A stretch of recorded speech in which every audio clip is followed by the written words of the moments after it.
하나님의 본심에 관해서 오늘 한번 우리가 말씀의 은혜를 나누어 보려고 합니다. 오늘 우리가 찬송하면서 하나님과 함께 거하기를 또 간절히 사모해서 노래했고, 하나님을 사랑합니다, 하나님을 경배합니다, 또 이런 신앙의 고백과 같은 노래도 하나님 앞에 드렸습니다.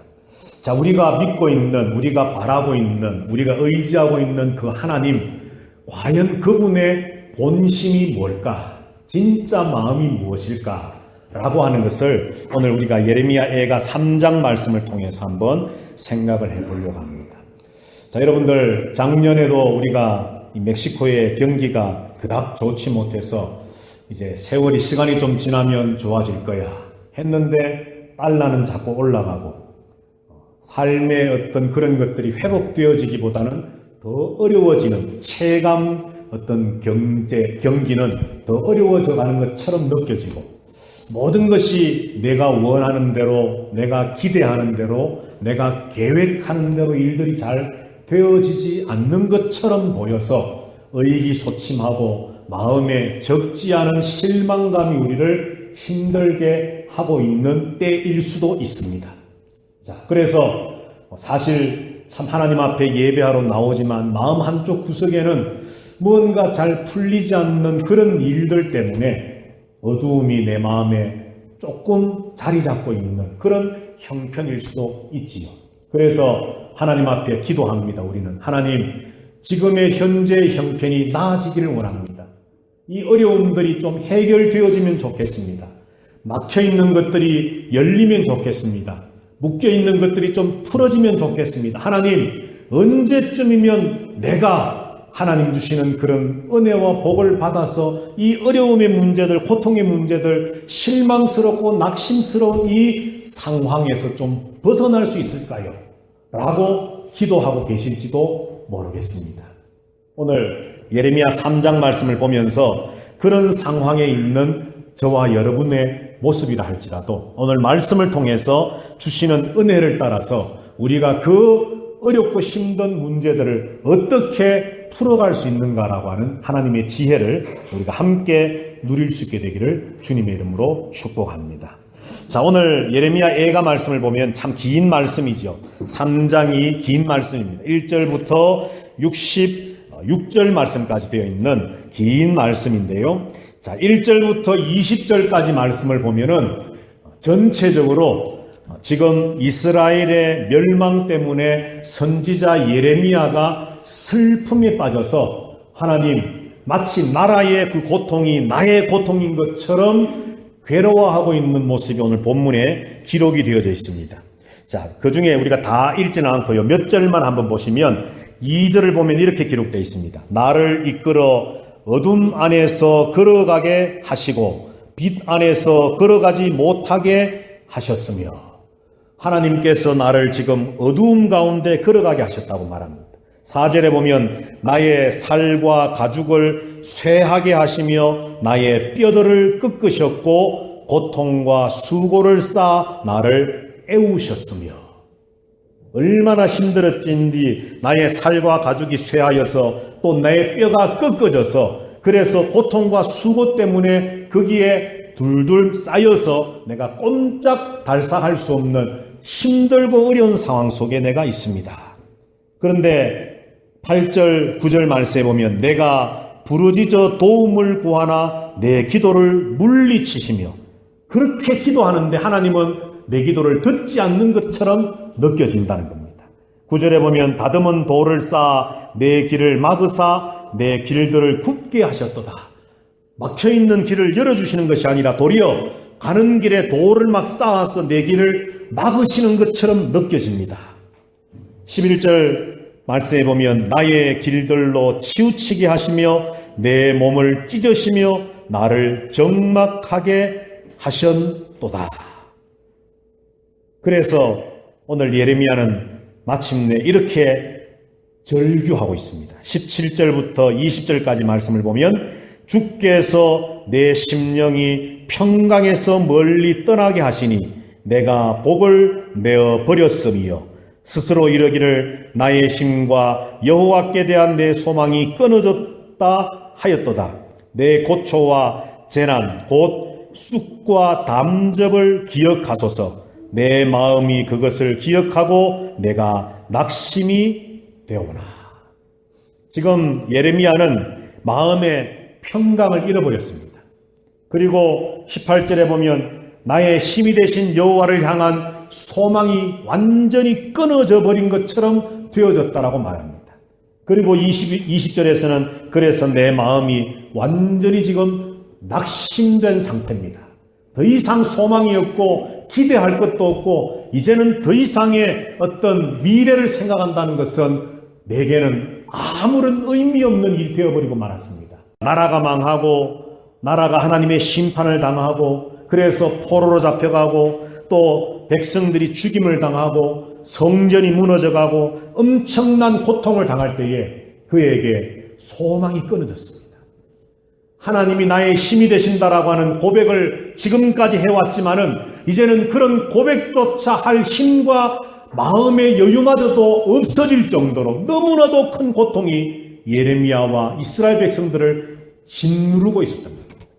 그래서 감사합니다. 오늘 우리가 찬양했던 것처럼 찬양합니다. 경배합니다. 사랑합니다. 라고 하는 그 고백이 머릿속에 맴돌고는 있지만 지식적으로 이론적으로 그렇게 해야 되는 것이 너무나도 바른 것임을 알고 있지만 그럼에도 불구하고 내 입에서 터져나오는 고백은 하나님 내게 소망이 끊어졌습니다. 내 마음이 너무 낙심됩니다. 하나님 내가 어떻게 살아가야 될지 모르겠습니다. 하나님 어떻게 하면 좋습니까? 마음으로는 사랑합니다라고 고백해야 되는데 하나님을 경배합니다. 그래도 하나님 주시는 힘으로 내가 일어설 줄로 믿습니다라고 하는 그런 고백을 해야 되는 것이 맞을 것 같다라고 하는 생각은 드는데 현실의 문제의 무게 때문에 그러지를 못하고 있다. 오늘 혹시라도 이 시간에 예배하는 성도들 가운데 혹시 주일날 교회에 나와서 성도들을 만나면서 웃으며 미소 지으며 만났지만 혹시 지금 그 마음속에 마치 썰개를 깨물어 있는 것처럼 쓰디쓴 쑥을 깨물어서 그 맛 때문에 참 괴롭고 힘든 것처럼 아파하고 있는 성도가 혹시라도 계시지 않습니까? 그러나 여러분, 여기서 끝나는 것이 아니라 이제 오늘 우리는 다음 말씀을 한번 눈여겨보고자 합니다. 자, 21절 말씀을 보면 예레미야는 이렇게 하나님을 노래하고 있습니다. 그것을 내가 내 마음에 담아 두었더니 그것이 오히려 나의 소망이 되었사오먼 이라고 말합니다. 여기 내 마음에 담아 두었다라고 하는 것은 꽁 하고 있다는 것이 아니라 내 마음에 그런 낙심과 절망과 괴로움이 가득했다는 겁니다. 어떤 다른 것이 파고 들어올 만한 어떤 공간이 없이 마음속에 낙심되고 실망되고 아픔으로 가득하다는 겁니다. 그럼에도 불구하고 오히려 그런 것들 때문에 나에게 소망이 있습니다 라고 예레미야는 고백하는 것이죠.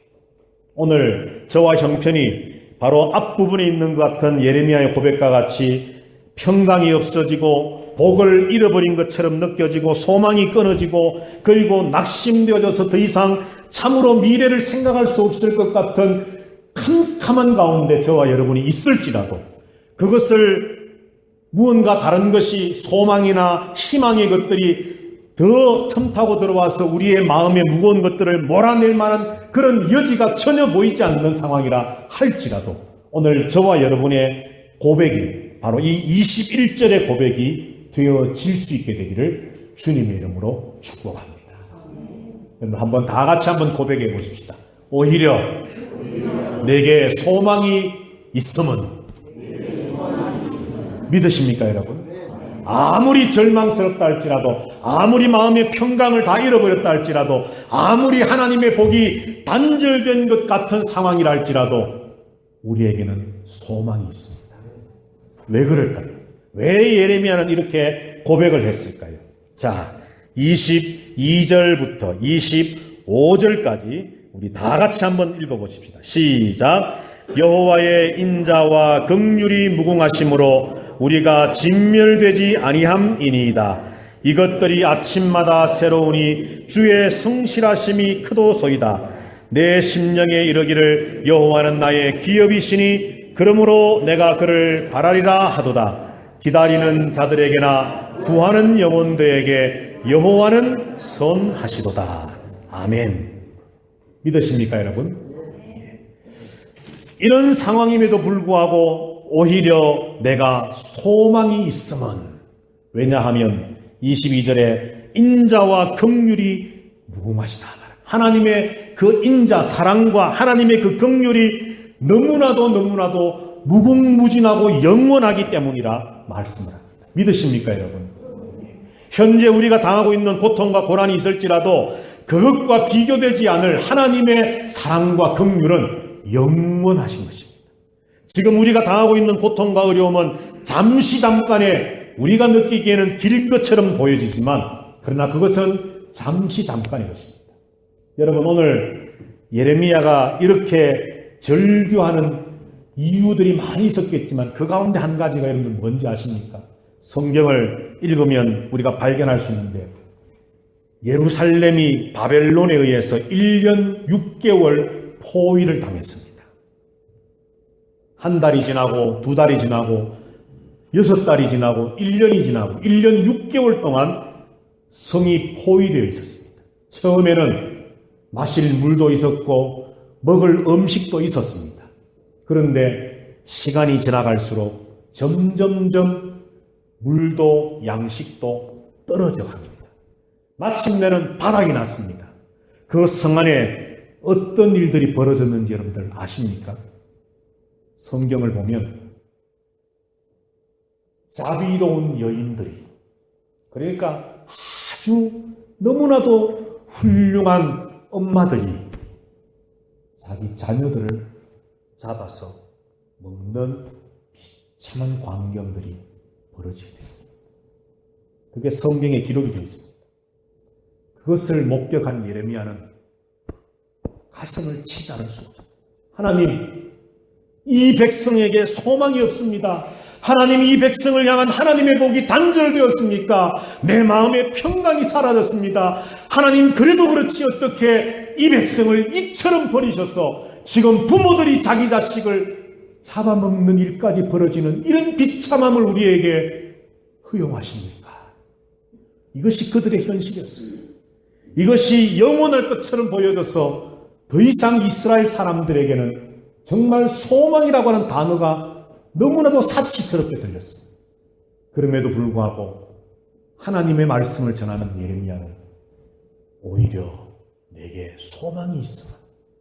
지금 우리가 당하고 있는 고통과 고난이 정말 사람으로서는 할 수 없는, 상상도 할 수 없는 엄청난 고난이지만 그럼에도 불구하고 여호와의 인자심과 긍휼하심은 무궁하십니다. 여러분, 얼마나 힘들고 어려운 상황이 여러분들을 누르고 있습니까? 그러나 그것만 바라보지 마시고 인자와 긍휼에 풍성하신 여호와 하나님을 바라보시기를 주님의 이름으로 부탁드립니다. 23절 말씀에 보면 그것이 한 번으로 끝나는 것이 아니라 이것들이 여호와의 인자와 긍휼이 무궁하신 그것이 우리에게 아침마다 새로우니 주의 성실하심이 크시도다. 매일매일 순간순간 하나님의 때가 되었을 때에 하나님의 그 신실하심을 따라, 하나님의 성실하심을 따라 우리에게 하나님의 그 인자와 긍휼을 베풀어 주실 것이다. 24절에 그러므로 내 심령에 이르기를 여호와는 나의 기업이시니 그러므로 내가 그를 바라리라 하도다. 기다리는 자들에게나 구하는 영혼에게 여호와 선하시도다. 바로 그 하나님을 발견했고 그 하나님을 깨달았기 때문에 예레미야는 그런 상황 속에서도 오히려 나에게 소망이 있습니다 라고 고백했던 것이죠.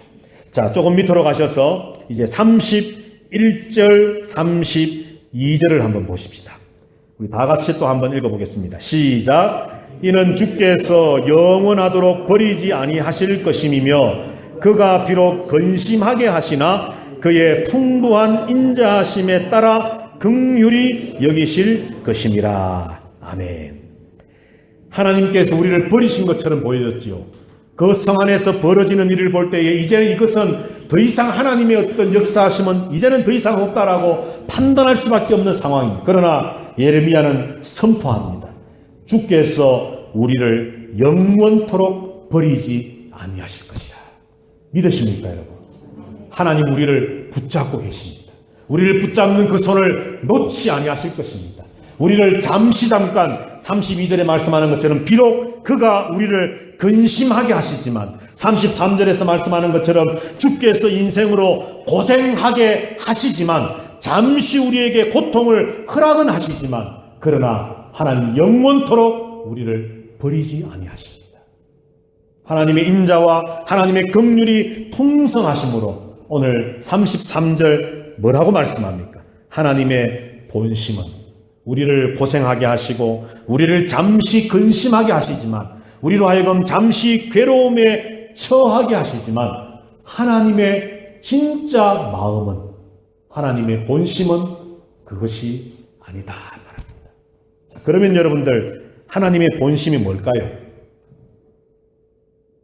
지금 예레미야와 이스라엘 백성들은 그리고 저와 여러분들은 하나님 힘듭니다. 괴롭습니다. 소망이 끊어졌습니다. 복이 끊어졌습니다. 내 마음의 평강이 사라졌습니다. 그렇게 고통하고 절규하는데 하나님은 나의 인자와 긍휼로 너에게 영원토록 베풀어 줄게. 아침마다 새로운 나의 성실함으로 내가 너에게 은혜와 인자와 긍휼을 베풀어 내가 너를 잠시 괴롭게 했지만 내가 너를 괴롭게 하는 것은 내 본심이 아니다. 내가 너를 회복할 것이다 말씀하는데 하나님의 예레미야서 29장 11절 다 같이 한번 읽어봅니다. 시작. 여호와의 말씀이니라 너희를 향한 나의 생각을 내가 아나니 평안이요 재앙이 아니니라 너희에게 미래와 희망을 주는 것이니라. 아멘.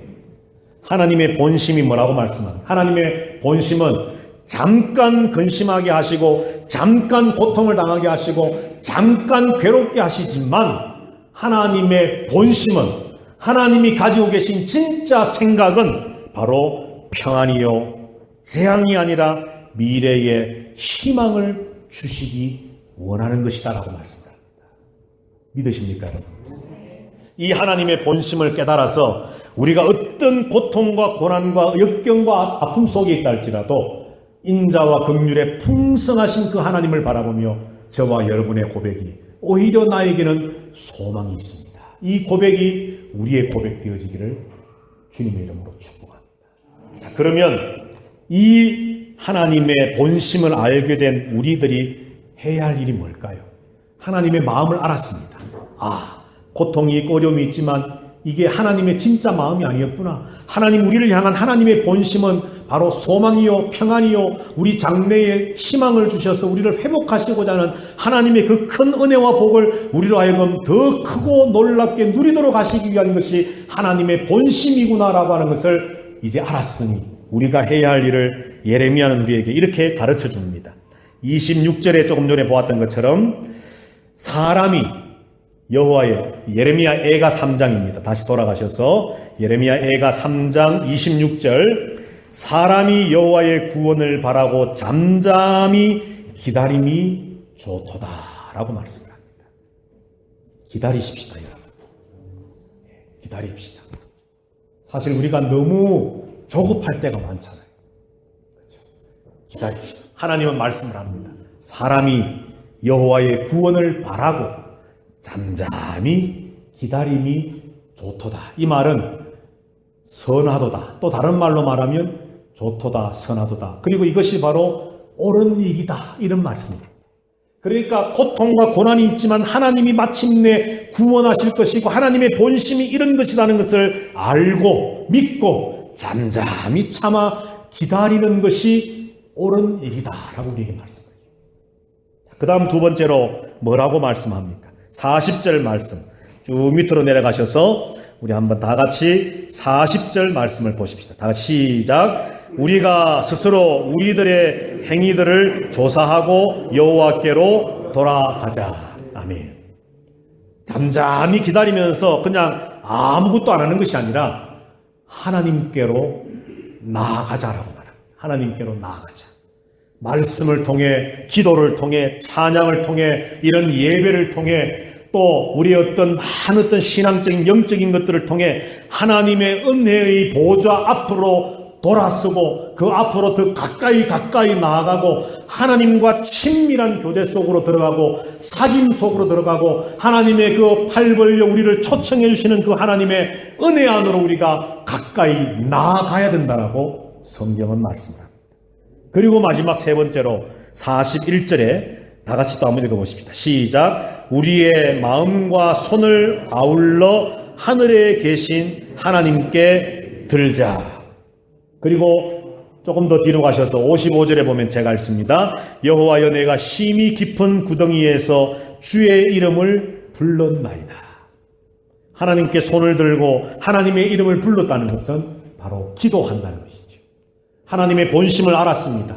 나를 향한 하나님의 계획을 알았습니다. 지금 고통은 있지만, 지금 괴로움은 있지만 이것이 하나님이 우리를 향한 것이 본심이 아님을 알았습니다. 잠시 근심하게 하신 것도 하나님이셨지만 그러나 그 근심을 통해 마침내 하나님이 우리를 어떻게 사랑하고 계시고 우리에게 어떤 복을 주실 것인가 계획하고 계신 것이 하나님의 본 마음임을 알았습니다. 그래서 우리는 하나님 앞에 잠잠히 참아 기다리며 그리고 하나님께로 더 가까이 하나님과 친밀하고자 노력하면서 하나님을 향해 두 손 들고 주님의 이름을 부르고 기도하자라고 오늘 예레미야는 이스라엘 백성들에게 그리고 이 시간 예배하는 저와 여러분들에게도 선포하고 있습니다. 자, 그렇게 할 때에 그 결과가 무엇일까를 한번 보고 말씀을 마치겠습니다. 자, 56절 말씀입니다. 다 같이 또 읽어봅니다. 시작. 주께서 이미 나의 음성을 들으셨사오니 이제 나의 탄식과 부르짖음에 주의 귀를 가리지 마옵소서. 아멘.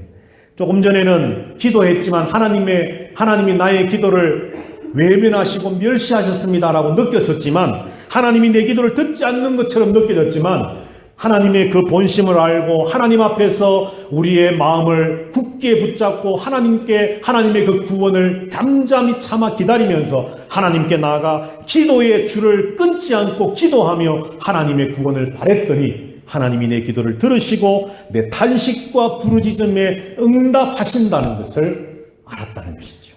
57절 말씀에 보면 내가 주께 아뢰는 날에 기도한 날에 주께서 내게 가까이 하여 이르시되 두려워하지 말라 하셨나이다. 믿으십니까 여러분? 나 혼자만 짝사랑해서 하나님께로 가까이 다가가고 있는 것이 아니었습니다.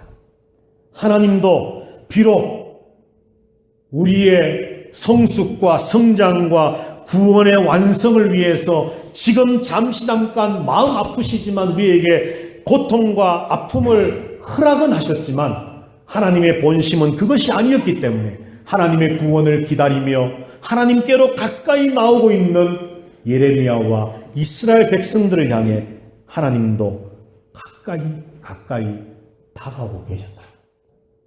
58절 말씀에 이렇게 말씀을 합니다. 주여 주께서 내 심령의 원통함을 풀어주셨고 내 생명을 속량하셨나이다. 내 원통함을 들어서 해결해 주셨고 나의 생명을 건져 구원해 주셨습니다. 예레미야의 고백이었습니다. 당장 죽을 것 같았고 당장 망할 것 같았고 더 이상의 하나님의 회복과 구원과 은혜가 끊어진 것 같은 버림받은 것 같은 철저하게 혼자 남겨져서 이제는 소망이 없습니다. 마음의 평강이 없습니다. 했던 예레미야였지만 곰곰이 생각해보고 기도해보고 참아 기다려보고 하나님께로 가까이 나가며 하나님의 마음이 무엇일까? 나를 향한 우리 나라를 향한 우리 이스라엘 공동체를 향한 하나님의 진짜 마음이 무엇일까를 묵상하고 있을 때에 예레미야는 알게 되었고 체험하게 되었습니다. 내 기도를 들으시는 하나님, 내 원통함을 풀어주시는 하나님, 내 생명을 이 고통 가운데 건져주시는 하나님, 그 하나님을 그는 발견하게 되었고 만나게 되었고 체험하게 되었다는 것이죠.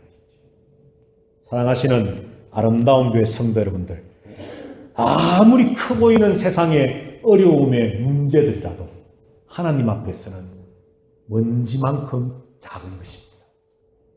믿습니까, 여러분? 여러분이 믿는 하나님은 어떤 하나님이십니까?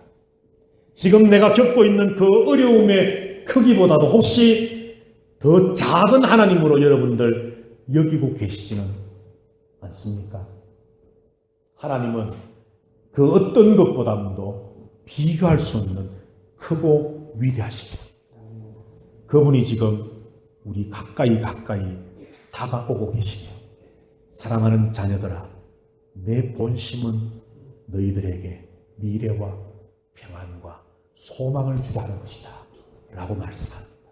이 말씀을 믿으시고 현재 우리의 삶이 어떤 상황이라든지 라고 하더라도 하나님을 바라보고 인자와 긍휼에 풍성하신 그 하나님을 믿으며 하나님의 본심을 믿으며 하나님의 그 구원의 때를 잠잠히 참아 기다리셔서 마침내 회복하시고 승리하게 하시고 완성하시는 그 하나님의 놀라운 역사를 체험하는 우리 모두가 되시기를 주님의 이름으로 축복합니다.